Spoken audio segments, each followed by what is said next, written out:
Form নিশ্চয়ই আপনারাও পেয়ে গেছেন, ফর্ম পেয়ে গেছি আমিও, SIR এর ফর্ম।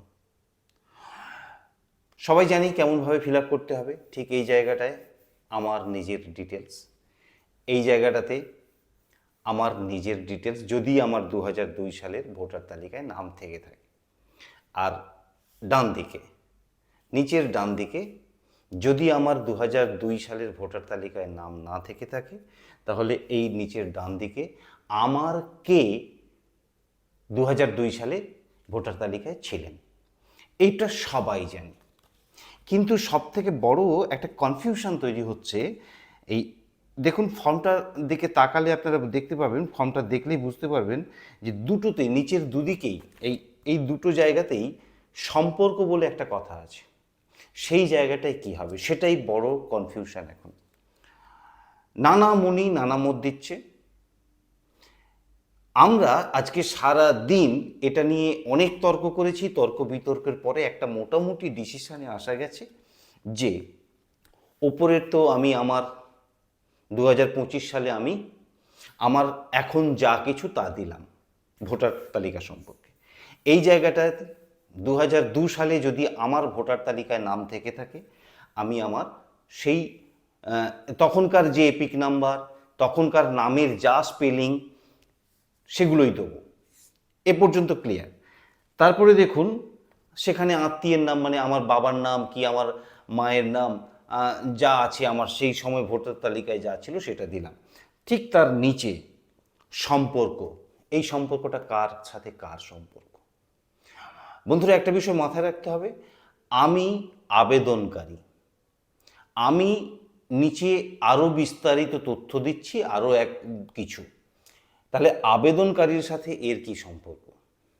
যেহেতু এটা 2002 সালে আমারই নাম ভোটার তালিকায় ছিল, তাহলে এই সম্পর্কের জায়গায় লিখতে হবে নিজ বা সেলফ। এ পর্যন্ত ক্লিয়ার? এরপর যদি আমার 2002 এর ভোটার তালিকায় নাম না থেকে থাকে, তাহলে 2002 সালে আমার কে যার ভোটার তালিকায় নাম ছিল, এই কথাটা উল্লেখ করার জন্য এই বিস্তারিত তথ্য এখানে দিতে হবে।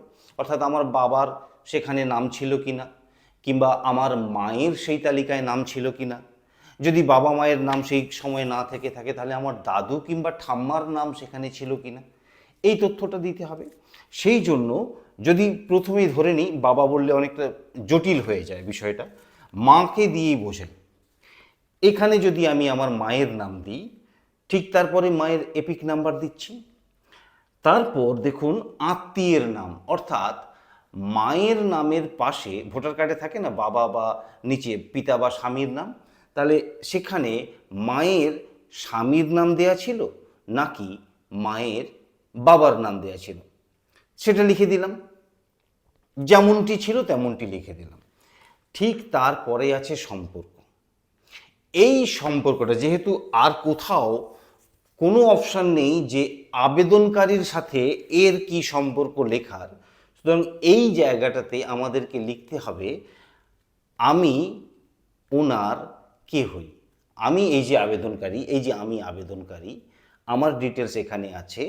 আমি অন্য কোনো একজনের, আমার বাবা অথবা মা, আমার দাদু অথবা ঠাম্মার ডিটেলস যে এখানে দিচ্ছি, সেটা মায়ের দিচ্ছি না ঠাম্মার দিচ্ছি, বাবার দিচ্ছি না দাদুর দিচ্ছি, যার দিচ্ছি তিনি, তার আমি কে হই।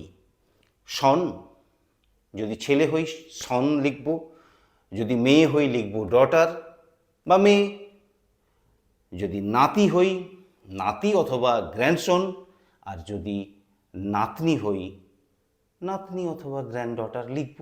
ব্যাস, সব সম্পর্ক সমাধান। অনেকে তর্ক করবেন যে কেন এখানে এই যে আত্মীয়ের নাম, ওই আত্মীয়ের সাথে যার লিঙ্ক দিচ্ছি তার নামের মধ্যে কি সম্পর্ক, সেই সম্পর্কে জানার আমার প্রয়োজন নেই। আর আপনাদের একটা তথ্য দিয়ে রাখি, এটা বিএলও যখন অনলাইনে এন্ট্রি করবেন, সার্ভারে তুলবেন, সেখানে 4টে অপশান আছে। সেই 4টে অপশানের মধ্যে কোনটা আপনার ক্ষেত্রে প্রযোজ্য, সেই 4টে অপশান হচ্ছে সন, ডটার, গ্র্যান্ডসন, গ্র্যান্ডডটার। সুতরাং আপনি সেটা পরিষ্কার করে উল্লেখ করলে পরবর্তী ক্ষেত্রে আপনাকে আবার নোটিশ ইস্যু করবে না। আর যদি সেটা পরিষ্কার না থাকে তাহলে পরে কিন্তু আপনাকে নোটিশ ইস্যু করতে হতে পারে, তখন আপনাকে অনেক ডকুমেন্টস দেখাতে হতে পারে। তাহলে একটু সচেতন থাকুন, একটু সাবধানে থাকুন, এটা একটু সাবধানে ফিল আপ করুন। কনফিউশন যদি দূর হয়, যারা কনফিউজড তাদেরকে এই ভিডিওটা শেয়ার করে তাদের কনফিউশন দূর করতেও সহযোগিতা করুন। অনেক অনেক অনেক ধন্যবাদ। ভালো থাকবেন সবাই।